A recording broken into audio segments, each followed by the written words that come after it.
છેલ્લા કેટલાક સમયથી દર વર્ષે ચોમાસાની અંદર રોડ તૂટવાની સમસ્યા આપણને જોવા મળે છે. ઘણી વખત એ પણ જોવા મળે છે વગર ચોમાસાએ નવો રોડ બન્યો હોય, હજી તો રોડ પૂરો થયો હોય અને ખોદકામ શરૂ થાય પછી આપણને ખબર પડે કેમ, તો કે ઇલેક્ટ્રિકની લાઈન જતી હતી, ટેલિફોનની લાઈન જતી હતી, ગેસ લાઈન જતી હતી, એટલે તૂટી જાય.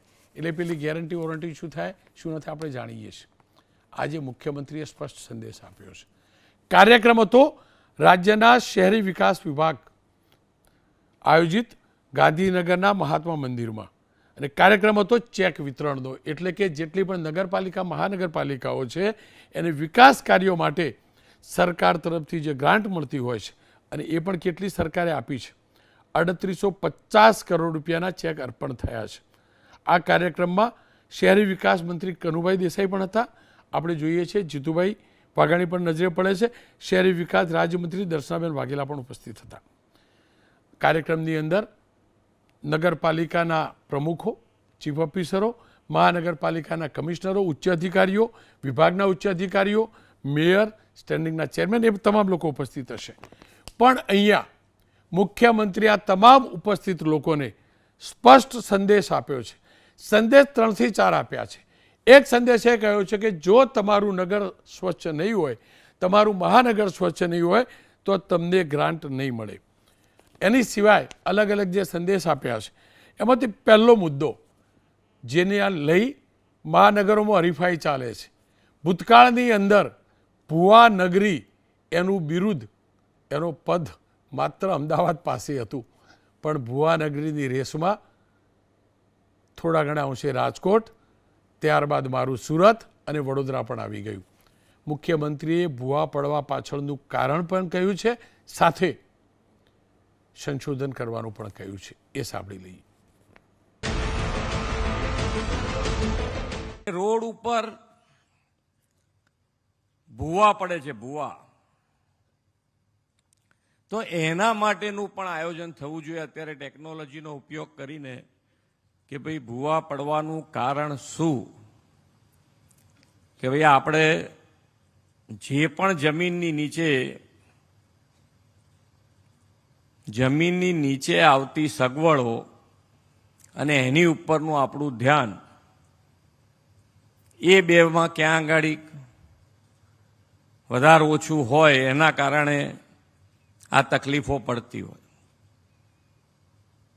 અને એક કારણ કે ભાઈ મેનહોલ અને મેનહોલની આજુબાજુ, મેનહોલ ઘણા બધા ઊંડા હોય છે એક તો, અને એ ચણતરની ઈંટોના કારણે હવે મને લાગે છે આપણે પહેલાં ગેસની પાઇપો બહાર કાઢતા તો એ બંધ કરી દીધી છે. એટલે એ પણ ગેસ અંદર બને ને એના કારણે ઈંટો ખવાઈ જાય અને જે પાણીના લીકેજ અને એ ધીમે ધીમે ભૂવાનું સ્વરૂપ ધારણ કરે. તો એનો પણ ઉપાય આપણે આજથી શોધવો જોઈએ અને ફરીથી એની ઉપર કામ થવું જોઈએ. કેમ કે મુખ્યમંત્રી ખુદ ડિપ્લોમા ઇન સિવિલ એન્જિનિયર છે, ત્યારે સિવિલ વર્કને સારી રીતે જાણે છે. રાજ્યના મહાનગર નગરપાલિકાઓના તમામ રોડ રસ્તા હવે આરસીસી થવા જઈ રહ્યા છે. પણ જે મેં શરૂઆતમાં કહ્યું ને, રોડ પૂરો થાય, બીજી બાજુ ખોદકામ શરૂ થાય અને પછી કોન્ટ્રાક્ટરની ગેરંટી વોરંટી એમાંથી નીકળી જાય, અને એ અથવા સંકલનના અભાવે હોય છે અથવા તો પછી બેદરકારીના કારણે હોય છે. એટલે મુખ્યમંત્રીએ સ્પષ્ટ કહ્યું, કોઈ પણ પ્રોજેક્ટ શરૂ કરતા પહેલા તમામ વિભાગો સંકલન કરી લો. આવો સાંભળીએ મુખ્યમંત્રીએ શું કહ્યું. મહાનગરપાલિકાની એક ઇમેજ બની ગઈ છે. મહાનગરપાલિકા એટલે નગરપાલિકાની બધાયની વાત છે કે ભાઈ શહેરમાં ગમે તારે એક ડિપાર્ટમેન્ટ હજુ કંઈક હરખું કર્યું હોય ત્યાં બીજા ડિપાર્ટમેન્ટવાળા પાછળ એને તોડવા તૈયાર બતાડી દે કે આ તો મારે રહી ગયું હતું. એટલે એ ઇમેજમાંથી બી આપણે બહાર આવવું પડે. હવે એવું નહીં ચાલે. નહીં તો હવે તો તમારે કમિશનરથી માંડીને ચીફ ઓફિસરથી માંડીને બધાએ આનું ધ્યાન રાખવું પડે કે તમે જે નવું કામ શરૂ કરી રહ્યા છો એમાં કોઈ બીજા ડિપાર્ટમેન્ટનું કામ એની અંદર કરવાનું બાકી છે કે નહીં, કે જેના કારણે એ વસ્તુ ખોદવી પડે. રોડ નવો બનાવતા હોય તો ગટર લાઈન નાખી છે, પાણીની લાઈન નાખી છે, જે નાખવાનું હોય એ બાકી હોય તો કારણ કે હવે તમે આરસીસી ઉપર જતા હશો તો આ બધાનું ધ્યાન તમારે ખાસ રાખવું પડશે. કેમ કે કેટલાક પદાધિકારીઓ અને કેટલાક અધિકારીઓ ફિલ્ડ વર્ક ઓછું કરે છે, ઓફિસમાં બેઠા બેઠા કામ કરવા ટેવાયેલા હોય છે અથવા ઓફિસમાં જ બેસવા ટેવાયેલા હોય છે અને જમીનની હકીકતથી જ ઘણા દૂર હોય છે. મુખ્યમંત્રીએ એ અધિકારીઓ એ પદાધિકારીઓને પણ સ્પષ્ટ કહ્યું, બહાર નીકળો, ફિલ્ડ વર્ક કરો. સાંભળી લો મુખ્યમંત્રી સૂચના.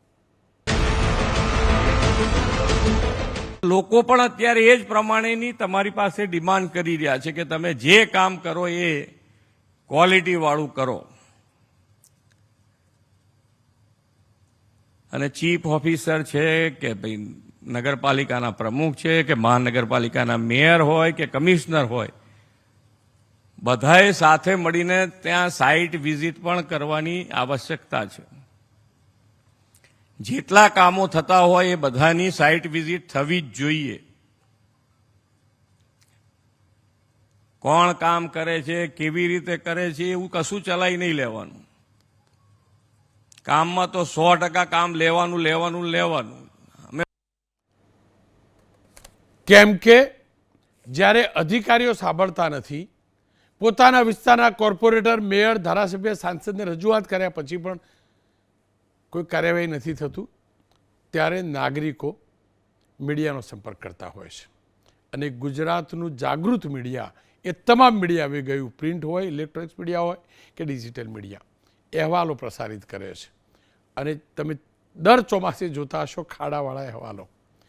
કેટલાક અધિકારીઓને મરચા લાગે છે, કેટલાક શાસક પક્ષના પદાધિકારીઓને મરચા લાગે છે, એમ લાગે છે કે પાછળ પડી ગયા છે, બતાવ કરે ખાડા.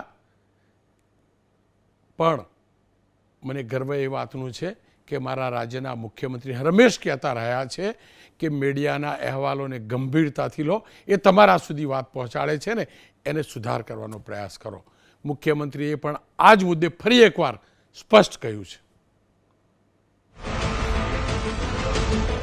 નવા રોડ બધા આરસીસી ના કરો, કારણ કે ડામરનો રોડ દર વર્ષે બનતા જતા હોય, એમાં 3 વર્ષ કે 5 વર્ષની ગેરંટી હોય, એટલે ગમે તે એક રોડ તો તૂટેલો તૈયાર થઈ જ ગયો હોય ચોમાસામાં. એટલે પછી એ તૂટેલો રોડ તો બૂમ પડાવે જ.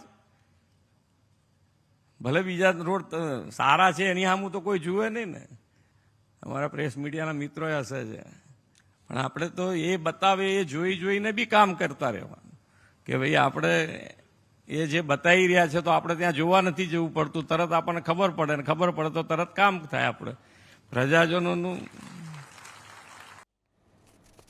દેવાંશુભાઈ પંડિત મારી સાથે જોડાય છે, સિવિલ એન્જિનિયર છે, અને Amitbhai Khatri road safety expert છે.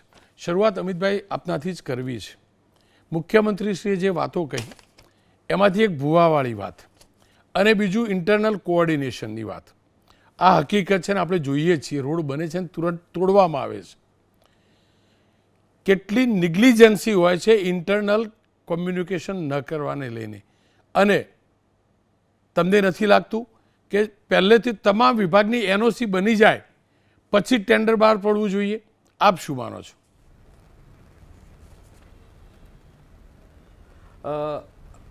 મુખ્યમંત્રીશ્રીએ જે સિમેન્ટ રોડ બનાવવાનો આદેશ કર્યો છે ખરેખર ખૂબ સારો છે અને સમગ્ર સમાજને, ખાસ કરીને ગુજરાત રાજ્ય માટે તો બહુ સારો છે. અને આપણે જોઈ રહ્યા છીએ કે સોસાયટીઓમાં અને તમામ રસ્તાઓમાં હવે અત્યારે ઇન્ટરનલ રોડ પર સિમેન્ટ બની રહ્યા છે. આમાં જે એક વસ્તુ પર વધારે જો આપણે ધ્યાન આપી શકાય કે જ્યારે એની રોડની ડિઝાઇન બનવાની હોય તે વખતે જ રોડની નીચેથી કઈ યુટિલિટીઝ આપણે પસાર કરવાની છે એનું એક ડ્રોઈંગ બને, અને ડ્રોઈંગ બની અને એ કન્સર્ન ઓથોરિટીઝને સાથે એના સંકલનમાં કરી અને પછી જો એનો કદાચ પ્રોજેક્ટ રિપોર્ટ બહાર કરવામાં આવે તો મારું એવું માનવું છે કે કોઈ કચાશ ન રહી જાય. એટલે એ સંકલન ક્યાંક ને ક્યાંક કદાચ તૂટી ગયું હોય. પણ હું અત્યારે મુખ્યમંત્રીશ્રીના જ નિવાસ વિસ્તારમાં રહું છું, ઘાટલોડિયામાં. KK નગર રોડ જે આખો છે એ પહેલો ગુજરાતનો સૌપ્રથમ સિમેન્ટનો મોડલ રોડ બનેલો છે અને એમાં આ વસ્તુની પહેલેથી તકેદારી લેવાઈ છે. એટલે આજે કદાચ 5 થી 7 વર્ષ ઉપર થઈ ગયું આ રોડ ખોદવાની હાલત નથી આવી.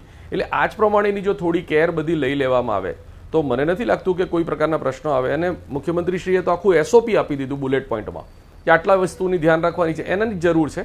અહીંયા એક ટેકનોલોજી પણ હું કદાચ ઉમેરવામાં માંગીશ કે ભારતના ઘણા બધા શહેરોમાં રસ્તાઓનું અને દરેક મકાનોનું જીઓ મેપિંગ કદાચ અત્યારે થઈ રહ્યું છે.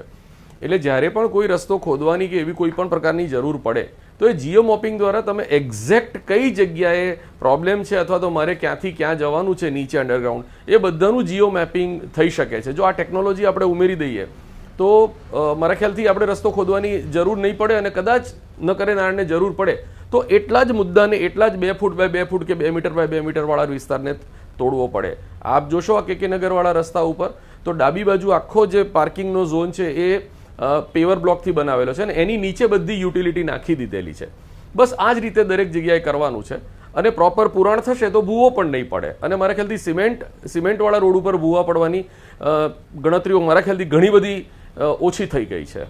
આપ જોડાયેલા રહેજો. દેવાંશુભાઈ મારી સાથે જો. દેવાંશુભાઈ, આપણે તો આ જાજુ ભણેલા નથી, આપ એન્જિનિયર છો, પણ આ રોડ બનતો હશે, એનું ટેન્ડર બનતું હશે, પેલા પીએમસી બીએમસીનું નામ પણ આવે કે પ્રોજેક્ટ મેનેજમેન્ટ કંપનીના આ તે બધું બનતું હશે, ફિઝિબિલિટી રિપોર્ટ બનતું હશે, ત્યારે ધ્યાનમાં નહીં આવતું હોય ગટરવાળું, ત્યારે ધ્યાનમાં નહીં આવતું હોય ગેસની લાઇનવાળું, ત્યારે ધ્યાનમાં નહીં આવતું હોય ઇલેક્ટ્રિફિકેશનવાળું. મુખ્યમંત્રીશ્રીએ આજે કહ્યું, પણ આ બધું તો 1+1=2 જેવી વાત છે ને.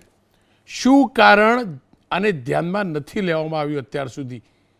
લેવામાં જાણી જોઈને નથી આવતું કે કોઈને પડી નથી, મારા કિસ્સામાંથી થોડા જવાના, એ માનસિકતા છે.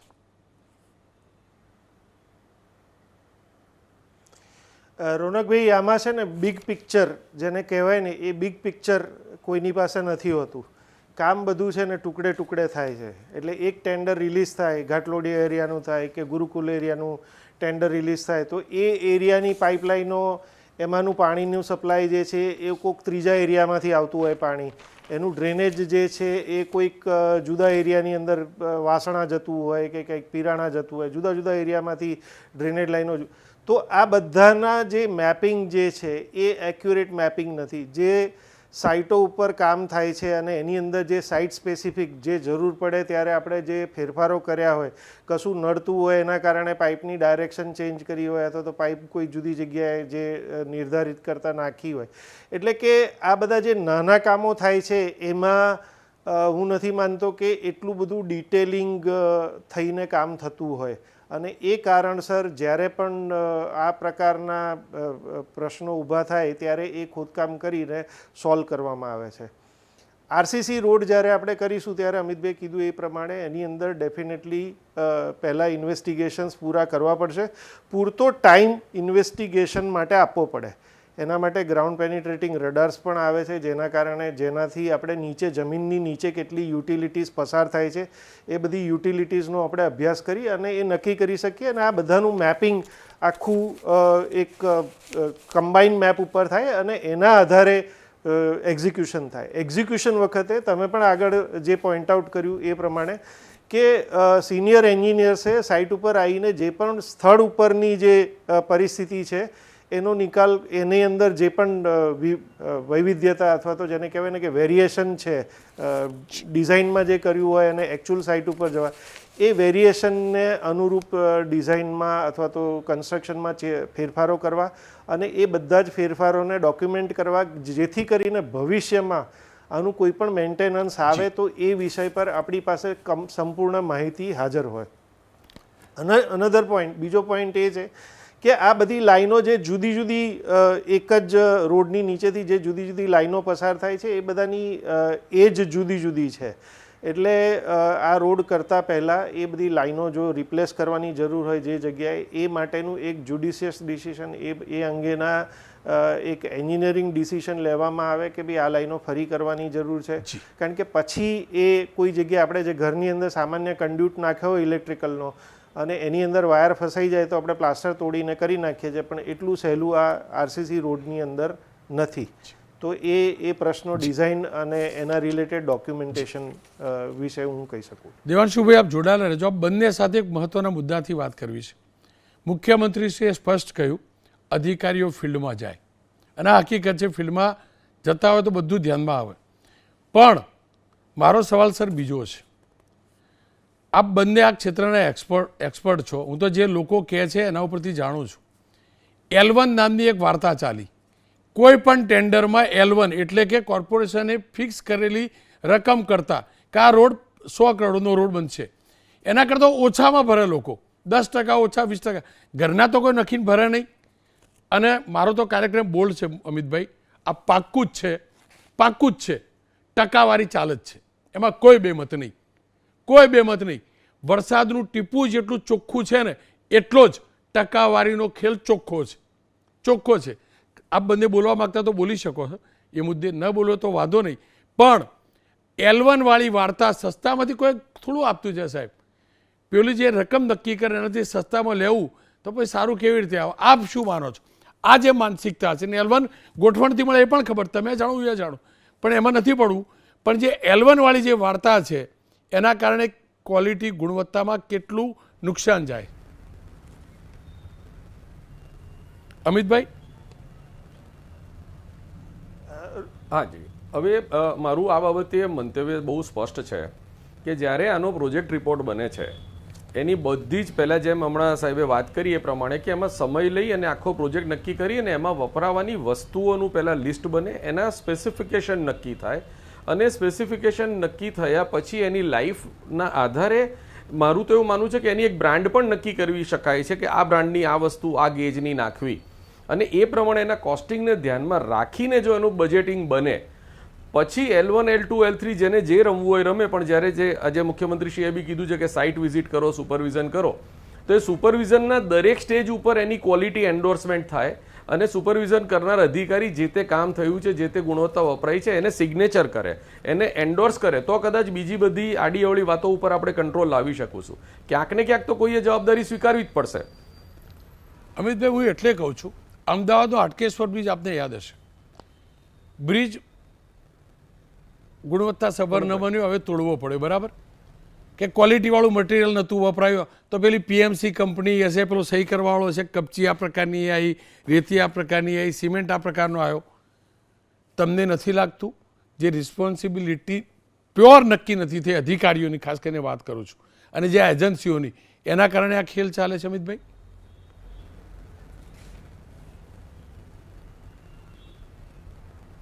મને સંભળાતું અમિતભાઈ, તમને નથી લાગતું? અમિતભાઈ, ચલો ત્યાં સુધી વાત કરી લઈએ દેવાંશુભાઈ પાસે. દેવાંશુભાઈ, આપ શું માનો છો?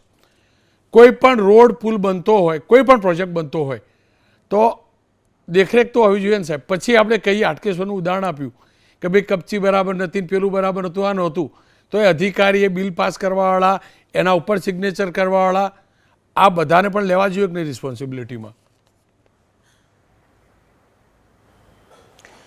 રોનકભાઈ, ગવર્મેન્ટના અને આ બધા જ કામોની જવાબદારીઓ એકદમ નક્કી હોય છે. કયા અધિકારીએ કેટલા % ચેકિંગ કરવું, અને બિલના સર્ટિફિકેશનમાં પણ જે આખી હાયરાર્કી હોય છે એન્જિનિયરની, કે જે સાઇટ ઉપરના એન્જિનિયરથી માંડીને ઓફિસમાં બેસેલા એન્જિનિયર સુધી એ અમુક % કામ ચેક કરવા પડતા હોય છે. એટલે એ જવાબદારીઓ નક્કી થયેલી જ છે. પણ PMC અને TPIનું જે કલ્ચર છે એ TPI અને PMC કલ્ચરની અંદર એ જવાબદારી કન્સલ્ટન્ટના માથે નાખી દેવામાં આવે છે. એટલે કંઈ પણ ફેલ્યોર થાય તો કન્સલ્ટન્ટને એ જવાબદાર ઠેરવવામાં આવે છે. હવે કન્સલ્ટન્ટ જે છે એની એપોઇન્ટમેન્ટ અને એનું બધું જ નાણાકીય બિલ રિલીઝ કરવાનું ને બધું જ કામ આ જ જે પણ અધિકારીઓ પાસે હોય છે. એટલે કન્સલ્ટન્ટ્સ ફ્રીલી કામ નથી કરતા હોતા. આ કારણસર બની શકે કે એ લોકોએ જે રિપોર્ટ કરવા જોઈએ એવા રિપોર્ટ ના થયા હોય, અને એના કારણે આજે તમે જે ઘટનાઓ બતાવી એ પ્રકારની ઘટનાઓ બને. એટલે એમાં બહુ જ ચોક્કસપણે કે જ્યારે બની ગયેલા પુલના ઉપરના ટેસ્ટ ફેલ જતા હોય અને એના મટીરિયલના કે આગળ જ્યારે કોઈ કોન્ક્રીટ ઉપરના ટેસ્ટ કરવામાં આવ્યા હોય એ ટેસ્ટ ફેલ ના થાય, તો એ બે વચ્ચે ડિસ્ક્રિપન્સી છે, બંને વચ્ચે કોઈ પ્રકારનો અંતર છે, એ બે સેમ વસ્તુ નથી, અને એ માટે જવાબદારી બંને પક્ષે આવી શકે છે. આપ બંનેનો ખૂબ ખૂબ આભાર. ખેર, ભૂપેન્દ્રભાઈ પટેલ ખુદ એન્જિનિયર છે, સિવિલ વર્કને સારી રીતે જાણે છે, એમને એક એન્જિનિયર તરીકે અને મારા રાજ્યના મુખ્યમંત્રી તરીકે જ્યારે સલાહ પણ આપી છે, સૂચન પણ કર્યા છે, આદેશ પણ કર્યા છે, ફિલ્ડમાં ઉતરો, ટેકનોલોજીનો ઉપયોગ કરો, સંકલન કરો, અહેવાલોને ગંભીરતાથી લઈ જ્યાં ખોટું છે એ સુધાર કરો. મુખ્યમંત્રી નિષ્ઠા પર હું નહીં, ક્યારેય કોઈએ સવાલ નથી ઉઠાવ્યા, આ હકીકત છે ને ઉઠે પણ નહીં. પણ એ વાત હકીકત છે, માત્ર કોન્ટ્રાક્ટરો જ નહીં, મારા ગુજરાતના શહેર, મહાનગરપાલિકા, નગરપાલિકા, પીડબ્લ્યુડી, હાઈવે, આ તમામના રોડ જે બને છે ને એની ગુણવત્તા ખરાબ હોય છે એ માટે જવાબદાર તમામ લોકો છે. એન્જિનિયરો પણ જે તે હશે, ડિઝાઇન કરવાવાળા, પીએમસી કંપનીવાળા, એનું મોનિટરિંગ કરવાવાળા, અને બે કારણથી છે. એક તો બેદરકારી છે અને બીજી ટકાવારી છે. ટકાવારી જ્યાં સુધી દૂર નહીં થાય ને દાદા, ત્યાં સુધી આપતી ત્રણેય વાતો સાચી, સંપૂર્ણ સાચી, પણ ટકાવારી કલ્ચર દૂર નહીં થાય ને ત્યાં સુધી ખાડા તો પડવાના દાદા, અને અમારા હાડકા તો ભાગવાના જ હાડકા દાદા. આરસીસીના બનાવીએ કે ચાંદીના રોડ બનાવીએ, ખાડા તો પડવાના, કારણ કે ખાડા ટકાવારીના પણ છે.